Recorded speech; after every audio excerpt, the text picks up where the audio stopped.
Quais os portos mais complicados de se trabalhar aqui no Brasil em uma importação? Você sabia que alguns rios fazem a diferença, principalmente na entrega da carga em um determinado porto lá no norte? Vem com a gente que eu vou explicar para vocês os efeitos de tudo isso e como isso pode ser mais caro ou mais interessante para você trazer sua carga ou não. Solta essa vinheta, acompanhe esse vídeo até o final, que eu garanto para vocês que vocês vão ser surpreendidos ou pelo menos ter um pouquinho de estudo sobre o caso. Solta a vinheta, acompanhe esse vídeo. Estou esperando vocês lá. Bora!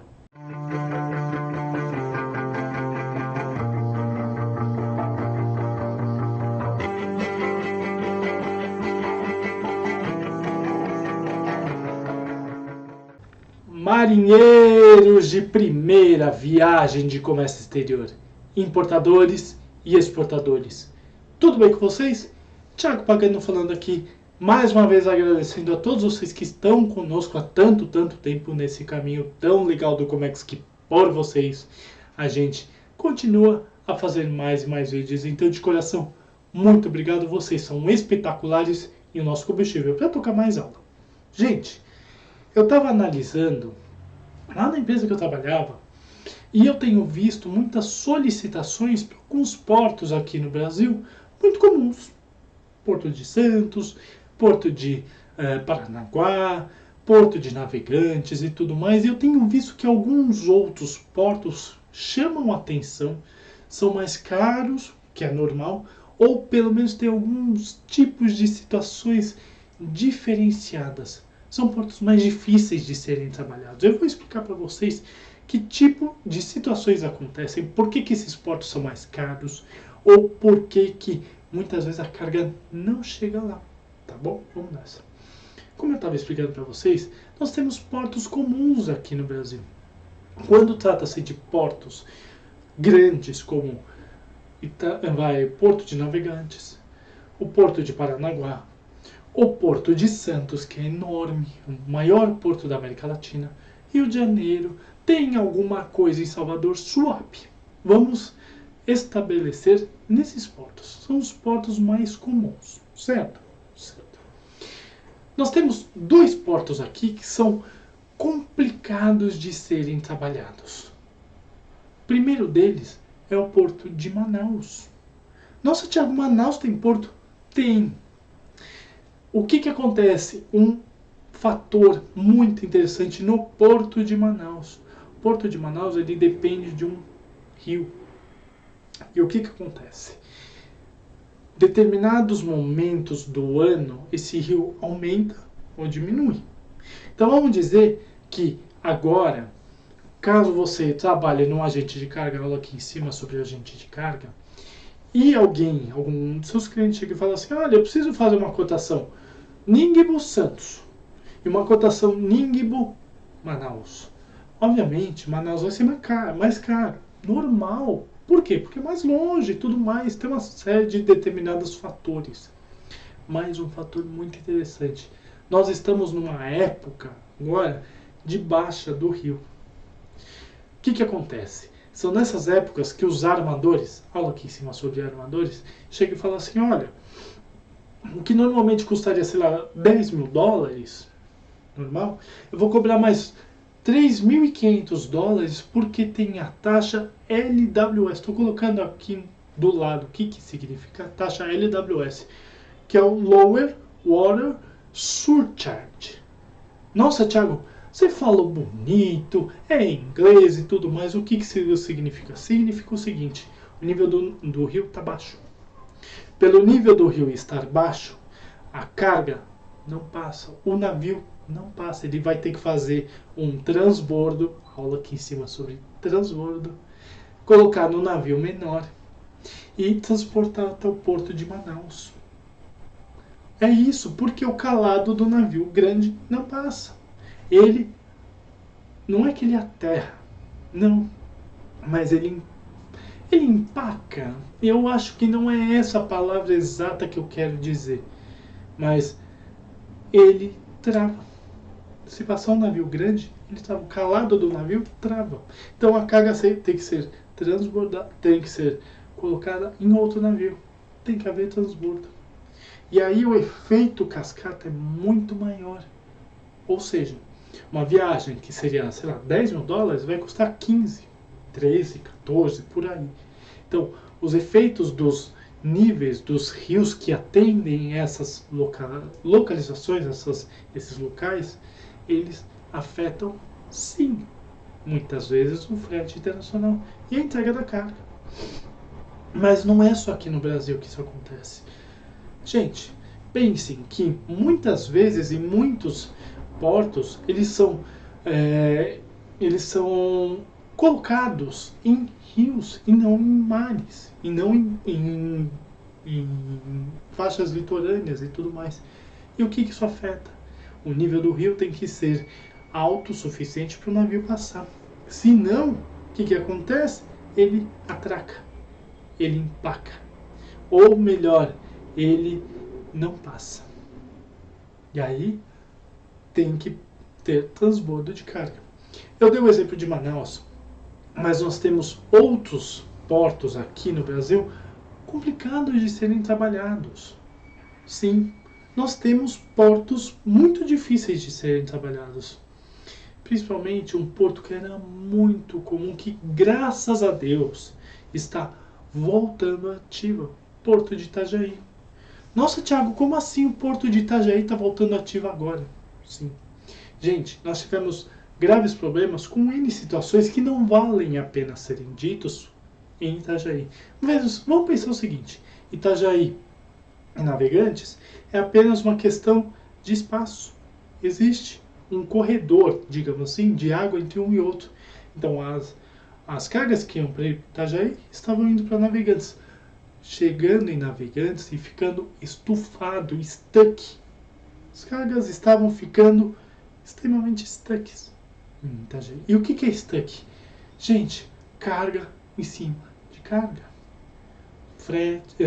Carga demorando para ser desembaraçada e tudo mais por conta disso.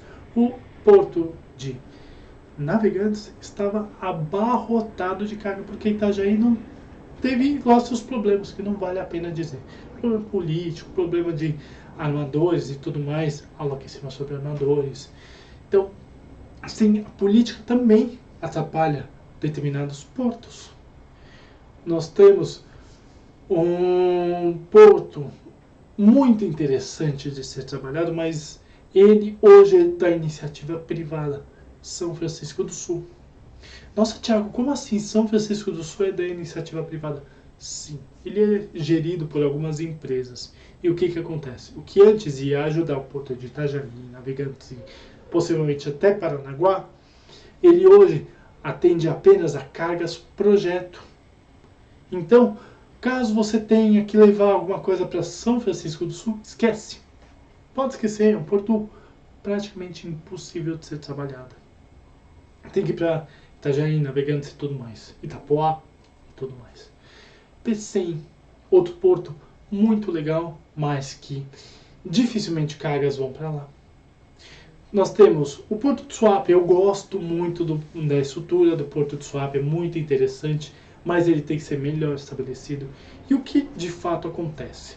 Esses portos que eu falei, principalmente Manaus, Itajaí, Pecém, etc., e o próprio Porto de São Francisco do Sul, são portos, gente, que têm suas periculosidades e eles têm lá suas diferenças perante portos comuns, como Santos, como Navegantes, como o Porto do Rio de Janeiro e tudo mais.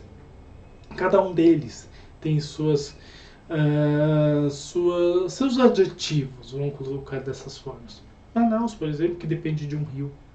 Ou pelo Itajaí, que teve alguns problemas de cunho até político e cunho de armadores e tudo mais, e não vale a pena entrar nessa seara. Porto de São Francisco do Sul, que passou a ser de iniciativa privada e para carga, projeto e tudo mais, aula aqui se você carga projeto. Então vocês veem que, por mais que a gente viva num país que tem um litoral gigantesco, com vários portos, não são todos que são utilizados. Eu vou dar um exemplo muito legal, bacana também. Porto de Rio Grande, no Rio Grande do Sul. maravilhoso. Maravilhoso, estrutura legal, porto bacana e tudo mais. Sabe qual que é o problema de Rio Grande? É que ele não é utilizado. Nossa, Thiago, como assim as empresas do Rio Grande do Sul? Pois é, gente. O Rio Grande do Sul é a mesma situação que acontecia aqui em São Paulo, no Porto de Santos. As empresas estabeleciam seus CNPJs no Paraná ou em Santa Catarina para ter redução de custo e transportavam a carga para lá, isso lá atrás, etc. E, tal. E essa normativa ou essa situação comum se estabeleceu. O Rio Grande do Sul é um estado fantástico e eu adoro o Rio Grande do Sul. E deveria explorar mais o Porto de Rio Grande, porque eles têm escoamento não só do Rio Grande do Sul, mas de países como Paraguai, Uruguai e Argentina. Gente, é maravilhoso.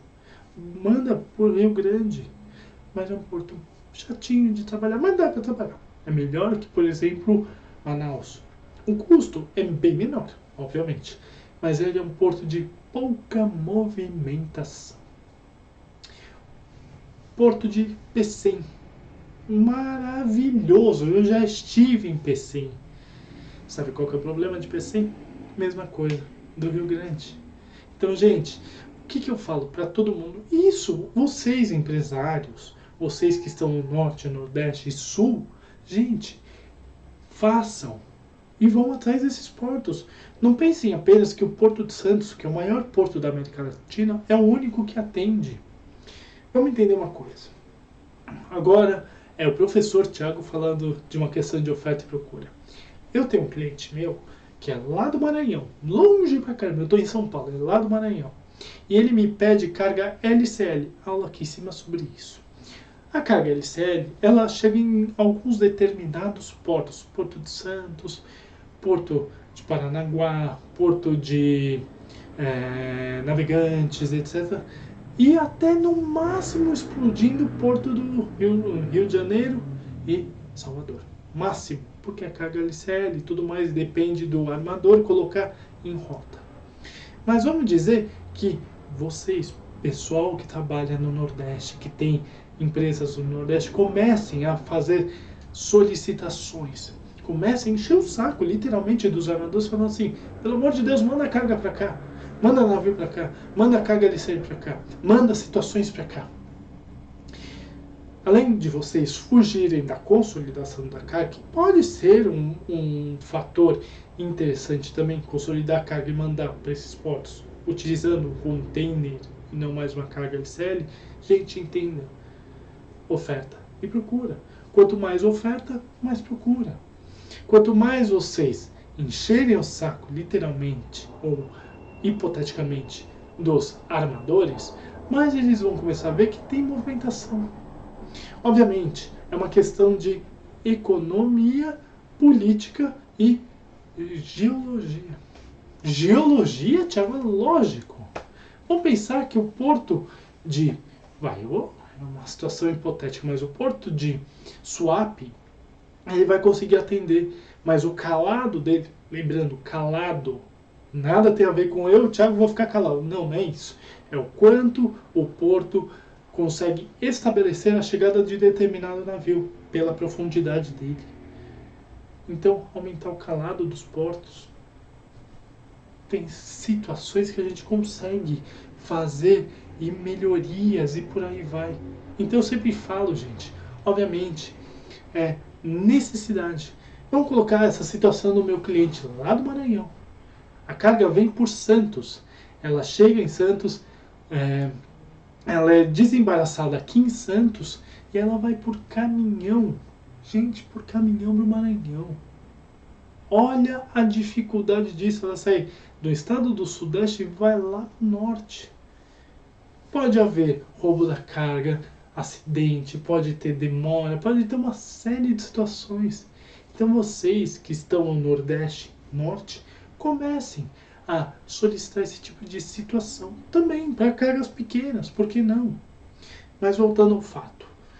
Ah, Thiago, mas você deu o exemplo do Porto de Manaus, do LWS, que você explicou para a gente. Ele é melhorado conforme o tempo? Sim. Com as altas dos rios, ele tem sua estabilidade melhor. Os navios começam a passar tranquilamente. Ou pelo menos não tem aquele perigo de navio ficar travado. Então pronto, ele vai custar mais, de fato, não vai custar um Ningbo Santos. Ele vai custar mais, mas não tão mais. Não vai ter mais 4 mil dólares a mais. Então entenda, existem portos aqui no Brasil que têm uma complicação maior. Eu dei exemplo de alguns. Manaus, por mais que seja um porto que tenha muita movimentação, ele tem suas diferenças. O porto de São Francisco do Sul, que é da iniciativa privada e apenas para carga projeto. O porto de Pecém. O porto de Itajaí, que graças a Deus está voltando ao normal. Graças a Deus, porque os outros portos estavam abarrotados. Itapoá, Navegantes e tudo mais. Entendam dessa forma, tá bom? Gente, aula diferente. Eu sei que vão jogar pedras em mim, mas não tô nem aí para isso. Eu tô aqui para dizer para vocês o que acontece. E lembrem, não encham o saco do seu agente de carga. Talvez ele traga informações reais e você não quer ver ou quer fechar os olhos. E agente de carga tem que ser parceiro. Entenderam? Vou colocar aqui embaixo os meus contatos.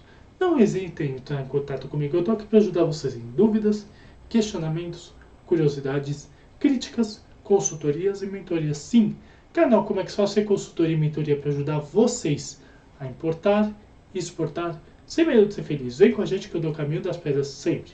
Para todo mundo trabalhar legal nessa área, tá bom?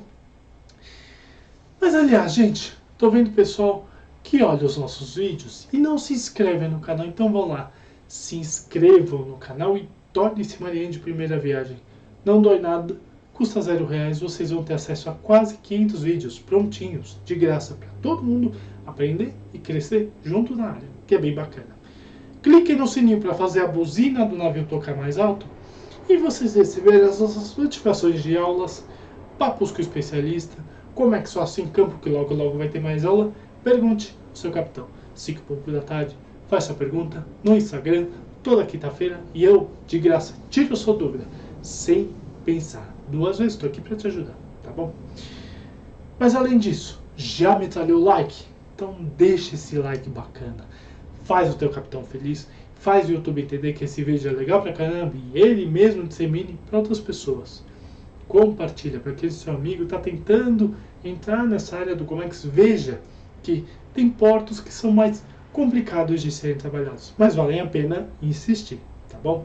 E comenta para falar comigo, com a minha equipe, deixar seu elogio bacana, aquela crítica necessária, ou por que não, sugestão de aula. Eu tô aqui para ouvir vocês sempre, tá bom? Mas além disso, eu também não me esqueci. 2 vídeos para vocês olharem, verificarem, fazer exatamente a mesma coisa que acabei de falar para vocês. Comex, pessoal, é para todo mundo. Basta ter calo nas mãos e um pouquinho de inteligência emocional para seguir na área. Área incrível, tá bom? Gente, muito obrigado e tenha uma ótima aula.